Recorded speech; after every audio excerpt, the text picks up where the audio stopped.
Hello, good evening students. मैं दिव्या शर्मा आप सभी का स्वागत करती हूँ विजन इंस्टीट्यूट के डिजिटल प्लेटफॉर्म और आपके अपने YouTube channel GK by Ajay sir पर। तो आज अपनी जो करंट अफेयर की क्लास है काफ़ी दिनों बाद हुई है, क्योंकि पहले अपने कोई टेक्निकल इशू चल रहा था, यहाँ स्टूडियो वगैरह काम चल रहा था, इसलिए क्लास हो नहीं पाई। तो अब अपनी क्या क्लास कंटिन्यू रहेगी और इस क्लास में आज अपने जो 10 क्वेश्चन है डेली करंट अफेयर वही पढ़ेंगे। और इसके बाद जो अपने क्लास लेकर आएंगे अपने सितंबर माह की और अक्टूबर माह की पूरे मंथ की करंट अफेयर इसमें अपने पढ़ेंगे, ठीक है। और उसके बाद में जो अभी एशियन गेम्स अपनों ने कंप्लीट पढ़ लिए और इसके बाद जो अपने पढ़ेंगे जो पैरा एशियंस हुए हैं उनको कंप्लीट पढ़ेंगे। एक बार अपने ये सब का रिवीजन करेंगे, उसके बाद वापस से अपनी जो डेली करंट अफेयर की क्लास है कंटिन्यू हो जाएगी। तो स्टार्ट करते हैं आज की क्लास को और देखते हैं आज का मोटिवेशन थॉट क्या है। आज का जो मोटिवेशन थॉट है वो है, राह संघर्ष की जो चलता है वही संसार को बदलता है। जिसने रातों में जंग जीती है सूर्य बनकर वही निकलता है। जिसने अपनी पढ़ाई को, अपनी जो प्रयास को निरंतर बनाए रखा है वही अपने आगे सफलता को हासिल करता है। अगर आप अपने आप में निरंतरता, कंटिन्यूटी नहीं लेकर आते ना, ऐसे है कि एक दिन पढ़े, 2 दिन नहीं पढ़े, फिर एक दिन पढ़ लिए, 2 दिन पढ़ लिए, या फिर कोई आपने शेड्यूल नहीं बनाया अपने पढ़ने का, तो उसका कोई फ़ायदा नहीं होता। अगर आप अपनी पढ़ाई को कंटिन्यू रखोगे, चाहे दिन में आप सिर्फ 3 घंटे या 4 घंटे ही पढ़ो, लेकिन अगर डेली पढ़ रहे हो ना तो वो आपको एक दिन सफलता जरूर मिलेगी। तो स्टार्ट करते हैं आज की क्लास को और देखते हैं पहला क्वेश्चन क्या है आज का। आज का जो पहला क्वेश्चन है वो है, यूरोपीय संघ के सखारोव मानवाधिकार पुरस्कार 2023 के लिए किसे चुना गया है। तो यूरोपीय संघ के सखारोव जो मानवाधिकार पुरस्कार है 2023 का, उसके लिए किसे चुना गया ये पूछा गया है। उससे पहले आप अपने देखते कि बाकी जो ऑप्शंस हैं उनके बारे में देखते हैं। सबसे पहले अपने देखेंगे नरगिस मोहम्मदी, इंपॉर्टेंट है अपने लिए। और जब मैंने आपको नोबेल पुरस्कार पढ़ाए थे उस टाइम भी बताया था कि इंपॉर्टेंट है, क्योंकि काफ़ी चर्चा में रहा है। जो शांति का नोबेल पुरस्कार है, ठीक है, शांति का नोबेल पुरस्कार इन्हें दिया, अभी देने की घोषणा की गई है। मैंने ये आप सभी को करवा रखा है, अलग से क्लास भी ली थी अपनों ने शांति के नोबेल पुरस्कार की इसमें। तो आप इसको याद रखोगे, नरगिस मोहम्मदी, जिनको क्या भी शांति का नोबेल पुरस्कार देने की घोषणा की गई है। और अपने से क्वेश्चन में पूछा गया सखारोव मानवाधिकार पुरस्कार 2023 के बारे में पूछा गया, तो ये किन्हें दिया गया? ये दिया गया जीना महसा अमीनी को। किन्हें दिया गया? जीना महसा अमीनी को दिया गया। अपने क्वेश्चन का राइट आंसर क्या हो गया? जीना महसा अमीनी। और अगर बात करें सुधा मूर्ति की, तो आप सभी इनके बारे में बताओगे कि इनको हाल ही में अभी कौन सा पुरस्कार दिया गया है। इनको हाल ही में कौन सा पुरस्कार दिया गया, ये सभी आप कमेंट बॉक्स में बताओ जल्दी से। और सभी इसका आंसर देंगे, मैं कमेंट बॉक्स चेक करूंगी कि किन किन ने इसका आंसर दिया है, ठीक है।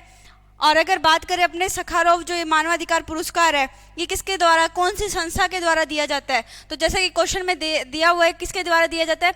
यूरोपीय संघ के द्वारा। किसके द्वारा दिया जाता है? यूरोपीय संघ के द्वारा ये पुरस्कार दिया जाता है। और अगर बात करें यूरोपीय संघ में कुल कितने देश हैं, ठीक है, इसमें कुल कितने देश हैं? 27 देश हैं। और इसका अगर मुख्यालय आपसे पूछ ले, 27 देश हैं और इनमें से अगर मुख्यालय आपसे पूछ ले कि यूरोपीय संघ है जो, इसका मुख्यालय कहाँ पर है, तो इसका मुख्यालय कहाँ पर है? ब्रुसेल्स में। कहाँ है इसका मुख्यालय? ब्रुसेल्स में इसका मुख्यालय, ये आपको याद रखना है। और क्वेश्चन में अपने से पूछा गया यूरोपीय संघ द्वारा दिया जाने वाला सखारोव मानवाधिकार पुरस्कार किसे दिया गया? जीना महसा अमीनी को दिया गया है, ठीक है। और इसकी अगर अवार्ड की अगर आपने पूछे कि शुरुआत कब की गई थी, अवार्ड की जो शुरुआत की गई थी 1988 में, ठीक है, 1988 में इसकी शुरुआत कर दी गई थी। क्वेश्चन का राइट आंसर ए ऑप्शन है। नेक्स्ट क्वेश्चन है अपना कि हाल ही में इसरो ने मिशन गगनयान के किस क्रू एस्केप मॉडल का सफल परीक्षण किया है? मोस्ट इंपॉर्टेंट क्वेश्चन है आपके लिए, ठीक है, इसरो से रिलेटेड है। और इसरो ने भी हाल ही में गगनयान के किस क्रू के एस्केप मॉडल को सफल परीक्षण किया, ये पूछा गया है। अब आप पूछोगे क्रू एस्केप मॉडल है क्या चीज़? इसमें क्या है कि अभी एक लक्ष्य रखा गया है, ठीक है, एक लक्ष्य रखा गया है। कब तक का लक्ष्य है? वो 2025 का है। अब पूछे लक्ष्य है क्या कि अगर जो मानव है, ठीक है, आम जो मानव को अंतरिक्ष तक उसकी पहुंच हो सके, ठीक है, 2025 तक ऐसा हो जाएगा कि जो अब आम जनता है उनकी भी पहुंच कहाँ तक हो जाएगी? अंतरिक्ष तक। अब अंतरिक्ष पे जाना तो स्टार्ट कर दिया है, लेकिन अगर उनके वापस आने के लिए भी तो कोई ना कोई होगा ना, तो उसके लिए गगनयान का जो क्रू एस्केप मॉडल है, कौन सा मॉडल है? ये TVD-1 है। कौन सा है? TVD-1। इसका भी सफल परीक्षण किया गया कि अंतरिक्ष से वापस क्रू एस्केप मॉडल को वापस लाने के लिए इसका सफल परीक्षण किया गया। और कहाँ से किया गया? आप सभी को पता है, श्री हरिकोटा सतीश धवन केंद्र से किया गया। ये आपको याद रखना है, कहाँ से किया गया? श्री हरिकोटा, ठीक है, श्री हरिकोटा सतीश धवन केंद्र, कौन सा केंद्र है, सतीश धवन केंद्र है, ये आपको याद रखना है। और इसमें अगर बात करें अपने आंसर कौन सा हो गया right, TV D1 right answer हो गया। 2025 तक लक्ष्य रखा गया। और अब बात करें कि इसरो ने इससे पहले अभी हाल ही में कौन सा यान भेजा था, आप सभी को पता है, काफ़ी चर्चा में रहा था और बहुत बड़ी उपलब्धि है ये बात के लिए, चंद्रयान 3 भेजा था। उसके बाद कौन सा, आदित्य L1, ठीक है। आदित्य L1 की अगर बात करें किससे संबंधित है, सूर्य से संबंधित मिशन है। चंद्रयान 3 तीसरा चंद्रयान भेजा गया था इसरो के द्वारा, सफल ही हुआ था। और कौन से पोल पर, साउथ पोल पर ये लैंड किया था। क्वेश्चन का राइट आंसर अपने क्या हो गया, टीवी D1 क्या है, क्रू एस्केप मॉडल है, जिसका अभी हाल ही में इसरो के द्वारा सफल परीक्षण किया गया है। नेक्स्ट क्वेश्चन है अपना, इसमें है कि अभी हाल ही में अरब सागर में आए चक्रवात तेज, क्या नाम है चक्रवात का नाम, तेज का नामकरण किसने किया है। इंपॉर्टेंट क्वेश्चन है, अगर पूछा गया कि अरब सागर में जो चक्रवात आया है, चक्रवात का नाम क्या, तेज चक्रवात है, ठीक है। इसका नामकरण किसने किया, इंपॉर्टेंट इसलिए क्योंकि इसका नामकरण करने वाला कौन है, इसका नामकरण करने वाला भारत है। और अगर एक बात करें, अभी हाल ही में एक और चक्रवात आया तो उसका नाम था हामून, कौन सा चक्रवात था, हामून चक्रवात था, ठीक है। इसका नामकरण अगर पूछ ले कि हामून का जो चक्रवात का नाम है ये किसने दिया था, ये नाम दिया था ईरान ने, ठीक है, ये नाम दिया था ईरान ने, आपको याद रखना है। और तेज जो चक्रवात है इसका नाम देने वाला कौन है, इसका नाम देने वाला भारत है। और अगर बात करें विपरजॉय, एक और तूफान चक्रवात की बात करते हैं, विपरजॉय वो नाम किसने दिया था, बांग्लादेश ने, ठीक है, विपरजॉय, विपरजॉय ये तूफान का नाम है, इसका नाम किसने दिया, बांग्लादेश ने इसका नाम दिया। अगर इसका आपसे अर्थ पूछ ले, विपरजॉय का अर्थ क्या होता है, ठीक है, इसका अर्थ होता है विपत्ति, क्या होता है, विपत्ति होता है, संकट होता है, इसका अर्थ क्या होता है, विपत्ति या संकट जो भी है। और इसका नाम देने वाला कौन हो गया, बांग्लादेश। क्वेश्चन में अपने से पूछा गया था कि चक्रवात तेज का नामकरण किसने किया, तो नामकरण किसने किया, भारत ने। राइट आंसर क्या हो जाएगा, बी ऑप्शन राइट आंसर हो जाएगा। नेक्स्ट क्वेश्चन है अपना कि हाल ही में भारत में ऑनलाइन वित्तीय धोखाधड़ी के विरुद्ध DG कवच प्रोग्राम किसने लॉन्च किया है। तो भारत में ऑनलाइन वित्तीय जो धोखाधड़ी हो रही है इसके विरुद्ध कौन सा है, DG कवच प्रोग्राम किसने लॉन्च किया अभी हाल ही में, तो किसने लॉन्च किया, गूगल ने लॉन्च किया है। आपको नाम याद रखना प्रोग्राम का नाम क्या है, DG कवच प्रोग्राम का नाम है। और लॉन्च करने वाला उसको कौन है, गूगल उसको लॉन्च करने वाला है। इसमें क्या जानकारी दी जाएगी, इसमें इस प्रोग्राम के तहत जानकारी दी जाएगी कि इंटरनेट का सही उपयोग कैसे कर सकें, ठीक है, इंटरनेट का सही और जो व्यक्ति और जो जनता है उनको क्या जागरूक करने के लिए, इंटरनेट के प्रति जागरूकता बढ़ाने के लिए इस प्रोग्राम की शुरुआत की गई है। क्या प्रोग्राम का नाम है, DG कवच प्रोग्राम का नाम है। और ऑनलाइन वित्तीय धोखाधड़ी से बचने के लिए, जागरूक करने के लिए किसने लॉन्च किया, गूगल ने लॉन्च किया, ये आपको नाम याद रखना है। नेक्स्ट क्वेश्चन है अपना कि अपतटीय पोत, कौन सा क्वेश्चन है, अपतटीय पोत से विद्युत चुंबकीय रेलगन लॉन्च करने वाला दुनिया का पहला देश कौन सा है। तो अपतटीय पोत से विद्युत चुंबकीय रेलगन, अब ये जो रेलगन है इसमें अगर पूछ ले इसकी गोली की स्पीड कितनी है, ठीक है, इसकी जो गोली की स्पीड होएगी ये आपको याद रखना है, गोली की स्पीड कितनी है, गोली की स्पीड कितनी है, 7 मैक है, कितनी है, 7 मैक है। ये जो ध्वनि की स्पीड है ना उससे 7 गुना ज़्यादा है, ध्वनि की स्पीड से कितनी गुना ज़्यादा है, 7 गुना ज़्यादा है। ये आपके ध्वनि की तुलना में 7 गुना ज़्यादा है और कितनी है, 7 मैक से भी अधिक है। और ऐसा करने वाला पहला देश कौन सा है, अगर बात करें ऐसा करने वाला पहला देश कौन सा है, जापान है। अगर जापान के बारे में अपने 2-3 बातें पढ़ लेते हैं इसमें, जापान के बारे में क्या क्या पढ़ेंगे कि जापान की मुद्रा कौन सी है, जापान की राजधानी अगर पूछ ले, जापान के प्रधानमंत्री, इन सब के बारे में देखेंगे। सबसे पहले प्रधानमंत्री, उसके बाद देखेंगे अपने राजधानी, राजधानी के बाद अपने इसमें देखेंगे मुद्रा कौन सी है, ठीक है, इन सब के बारे में देख लेंगे। तो आप सभी बताओ कि जापान के प्रधानमंत्री कौन है। जापान के प्रधानमंत्री आप सभी को पता है कौन है, फूमियो कसीदो जी प्रधानमंत्री हैं। और अगर राजधानी की बात करें, राजधानी क्या है, टोक्यो है। और मुद्रा कौन सी है, येन इसकी मुद्रा है, ठीक है, येन कौन सी है मुद्रा, येन, ठीक है, मुद्रा क्या है, येन, इसका सिंबल ये हो गया।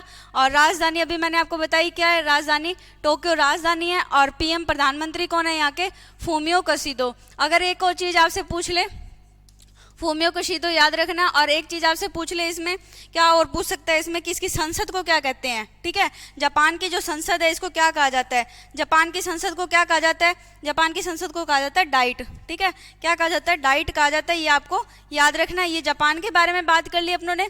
और इसकी गोली की स्पीड कितनी है, 7 में एक गोली की स्पीड हो गई है। और अब तटीय पोत से रेलगन लॉन्च करने वाला देश कौन सा बन गया, पहला जापान ही ऐसा करने वाला पहला देश बन गया, आपको याद रखना है। नेक्स्ट क्वेश्चन देखते हैं अपने।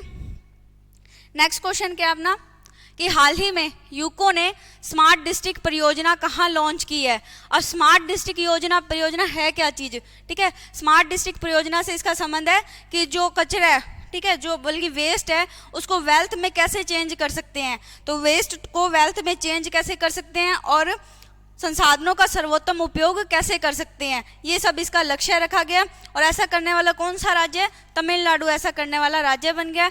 और क्या नाम है, स्मार्ट डिस्ट्रिक्ट परियोजना कहाँ लॉन्च हुई है, तमिलनाडु में लॉन्च हुई है। आपको याद रखना क्या क्या बताया मैंने कि वेस्ट से वेल्थ में चेंज करना और क्या करना है इसमें, संसाधनों का सर्वोत्तम उपयोग कैसे कर सकते हैं, गुणवत्ता मूलम जीवन, ठीक है। इसका उद्देश्य क्या है, उद्देश्य आपको याद रखना है गुणवत्ता, गुणवत्ता, गुणवत्ता मूलम जीवन, ये इसका उद्देश्य है, ठीक है। और अगर बात करें इसमें और क्या उद्देश्य, अभी मैंने बताया आपको कि इसमें और उद्देश्य है वेस्ट को, ठीक है, वेस्ट को किस में चेंज करना, वेल्थ में चेंज करना, ठीक है, वेल्थ में चेंज करना, ये इसका उद्देश्य है। और एक उद्देश्य बताया था कि संसाधनों का सर्वोत्तम उपयोग, संसाधनों का सर्वोत्तम उपयोग करना इस परियोजना का उद्देश्य है, संसाधनों का सर्वोत्तम उपयोग। तो ये सारे पॉइंट आप याद रखोगे। और क्वेश्चन का राइट आंसर अपने क्या है, तमिलनाडु क्वेश्चन का राइट आंसर है। नेक्स्ट क्वेश्चन देखते हैं अपने। नेक्स्ट क्वेश्चन है अपना, हाल ही में चर्चा में रहे श्रद्धांजलि फ्लाईओवर का उद्घाटन कहाँ हुआ है। इंपॉर्टेंट क्वेश्चन है आपके लिए, एग्जाम में आने वाला क्वेश्चन है कि श्रद्धांजलि जो फ्लाईओवर है अभी हाल ही में इसका उद्घाटन कहाँ हुआ है। तो इसका उद्घाटन कहाँ हुआ है, असम में हुआ है। ये जो श्रद्धांजलि फ्लाईओवर है सबसे लंबा, असम का सबसे लंबा दूसरा फ्लाईओवर बन गया है। अगर पहले की बात करें, ये तो कौन सा बन गया, दूसरा बन गया। इसकी अगर लंबाई आपसे पूछ ले, लंबाई कितनी है, 2.28 किलोमीटर इसकी लंबाई है। अगर पहला आपसे पूछ ले, पहला जो फ्लाईओवर है वो कौन सा, नीलाचल, कौन सा फ्लाईओवर है, नीलाचल फ्लाईओवर है। अगर उसकी बात करें कि उसकी लंबाई कितनी थी, 2.63, ठीक है, कितनी लंबाई थी, 2.63 उसकी किलोमीटर लंबाई थी। आपको याद है नाम क्या था, नीलाचल, ठीक है। ये पहला था फ्लाईओवर सबसे लंबा नीलाचल फ्लाईओवर। और दूसरा अभी कौन सा बन गया, अभी अपने क्वेश्चन में जो पूछा गया, तो क्वेश्चन में कौन सा पूछा गया आपने, श्रद्धांजलि, ठीक है, श्रद्धांजलि, ये आपको याद रखना है, श्रद्धांजलि, ठीक है। क्वेश्चन का राइट आंसर अपने क्या हो गया, क्वेश्चन का राइट आंसर हो गया असम हो गया। और इसका उद्घाटन करने वाले कौन है, देखो उद्घाटन तो कहाँ हुआ है, असम में हुआ है। तो उद्घाटन कौन करेंगे, असम के जो मुख्यमंत्री उद्घाटन करेंगे। तो असम के जो मुख्यमंत्री हैं वो कौन है, हेमंत बिश्वा, ठीक है। सीएम कौन है यहाँ के, सीएम, ठीक है, कौन है सीएम यहाँ के, सीएम कौन है, अगर बात करें सीएम की अपने, यहाँ के सीएम कौन है, हेमंत बिश्वा यहाँ के सीएम है, ये आपको याद रखना है।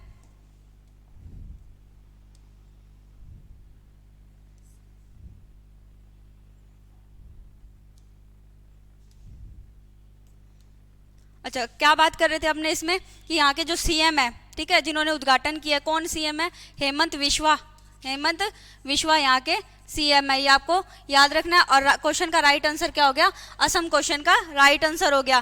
तो ये क्वेश्चन को एक बार और देख लेते हैं अपने। श्रद्धांजलि फ्लाईओवर है, उद्घाटन कहाँ हुआ है, असम में हुआ है। किन्होंने किया है, मुख्यमंत्री हेमंत बिश्वा ने किया है। पहला कौन सा था, नीलाचल फ्लाईओवर था, जिसकी लंबाई 2.63 किलोमीटर थी। और इसकी लंबाई कितनी अगर पूछ ले तो 2.28 किलोमीटर इसकी लंबाई है। नेक्स्ट क्वेश्चन है अपना कि हाल ही में प्रथम भारतीय सैन्य द्रोहर उत्सव कहाँ आयोजित किया गया है। तो प्रथम भारतीय सैन्य द्रोहर जो उत्सव है ये कहाँ किया गया, नई दिल्ली में इसको आयोजित किया गया। किस लिए किया गया, सैन्य प्रदर्शनी के लिए, जो सेना की संस्कृति है, ठीक है, सेना की संस्कृति की प्रदर्शनी के लिए यह जो इसका आयोजन किया गया इस उत्सव का, ठीक है, प्रदर्शनी के लिए। अगर आपसे बात करें अपने उद्भव, कौन सा अभी प्रोजेक्ट था, कौन सा प्रोजेक्ट, उद्भव, ये क्या सैनिक को जो ग्रंथ है पुराने वहाँ से कूटनीति, ठीक है, कूटनीति और कौशल, ठीक है, राज कौशल के बारे में जानकारी देने के लिए इस प्रोजेक्ट को शुरू किया गया था। क्वेश्चन में पूछा गया सैन्य द्रोह उत्सव कहाँ आयोजित किया गया, नई दिल्ली में आयोजित किया गया। नेक्स्ट क्वेश्चन है अपना कि हाल ही में मिशन महिला सारथी का शुभारंभ कहाँ हुआ है? मिशन जो महिला सारथी है इसका शुभारंभ कहाँ हुआ है? ये क्वेश्चन में अपने से पूछा गया। तो इसका शुभारंभ कहाँ हुआ है? उत्तर प्रदेश में इसका शुभारंभ हुआ है। और इसका उद्घाटन करने वाले, इसका शुभारंभ करने वाले कौन है? उत्तर प्रदेश के जो सीएम है आदित्य योगीनाथ है। ठीक है, योगीनाथ है यहाँ के जो सीएम है, ये आपको याद रखना है। और इन्होंने उद्घाटन किया। और इसमें मिशन महिला सारथी में क्या चीज़ है? यहाँ जो बस है, मानक बस है, मानक बस। ठीक है, इसमें जो ड्राइवर होंगी, ठीक है, एक तो ड्राइवर होंगी और दूसरी कंडक्टर। ड्राइवर प्लस कंडक्टर कौन होंगी? इन दोनों में महिलाएं होंगी। ठीक है, आपको याद रखना है, ड्राइवर और कंडक्टर दोनों कौन होंगी? महिलाएं होंगी। और ये कहाँ इस परियोजना को शुरू किया गया? ये उत्तर प्रदेश में शुरू किया गया। आप आज का अपना करंट अफेयर का लास्ट क्वेश्चन है, हाल ही में एंथोरियम महोत्सव कहाँ आयोजित किया गया? तो एंथोरियम महोत्सव कहाँ आयोजित किया गया? तो ये एंथोरियम महोत्सव, इसे अगर पूछ रहे फूलदेई महोत्सव, अगर अपने फूलदेई महोत्सव की बात करें तो ये फूलदेई महोत्सव कहाँ का है? उत्तराखंड का। ठीक है, फूलदेई महोत्सव कहाँ का है? उत्तराखंड का है। और क्वेश्चन में अपने से क्या पूछा गया है? क्वेश्चन में पूछा गया एंथोरियम महोत्सव पूछा गया। ये मिजोरम का सांस्कृतिक महोत्सव है, 2 दिन तक चलने वाला है। ठीक है, 2 दिन तक चलने वाला सांस्कृतिक महोत्सव है। और इसकी शुरुआत कब होती है? सन 2000 में इसकी शुरुआत हो गई थी। ये आपको याद रखना है। एंथोरियम महोत्सव मिजोरम का है और फूलदेई कहाँ का है? उत्तराखंड का है। नेक्स्ट क्वेश्चन है अपना, आगे अपने देखते हैं जनरल नॉलेज के क्वेश्चन। पहला क्वेश्चन है, वह कौन से अनुच्छेद के तहत सारे देश में समान नागरिक व्यवस्था लागू हुई? तो कौन सा अनुच्छेद है? अनुच्छेद 44 है। नेक्स्ट है, आज़ादी के समय कितनी रियासतें थी? तो आज़ादी के समय 556 रियासतें थी। नेक्स्ट क्वेश्चन है, कश्मीर का राजा किसे कहा जाता है? तो कश्मीर का राजा किसे कहा जाता है? राजा हरि सिंह को। नेक्स्ट क्वेश्चन है, कश्मीर के कितने भागों को पाकिस्तान ने अवैध कब्जा किया था? तो कश्मीर के कितने भागों को किया था? 1/3 भाग को। और लास्ट क्वेश्चन है अपना जनरल नॉलेज का, कि कौन से अनुच्छेद के तहत देवनागरी में लिखी हिंदी भाषा को राज्य भाषा घोषित किया गया? कौन सा अनुच्छेद है? अनुच्छेद 343 है। नेक्स्ट ये आपका आज का सवाल है कि हाल ही में लॉन्च अपना चंद्रयान वेब पोर्टल का संबंध किससे है? इसका आंसर आप सभी कमेंट बॉक्स में बताओगे। ठीक है, और आज की क्लास को अपने यहीं समाप्त करते हैं। इस क्लास की पीडीएफ के लिए आप जीके बाय अजय सर और विजन इंस्टीट्यूट टेलीग्राम चैनल को ज्वाइन कर सकते हैं। और अगर क्लास आपको अच्छी लगी हो तो क्लास को लाइक और शेयर करें। चैनल पर अगर पहली बार आए हैं तो चैनल को सब्सक्राइब करें। धन्यवाद।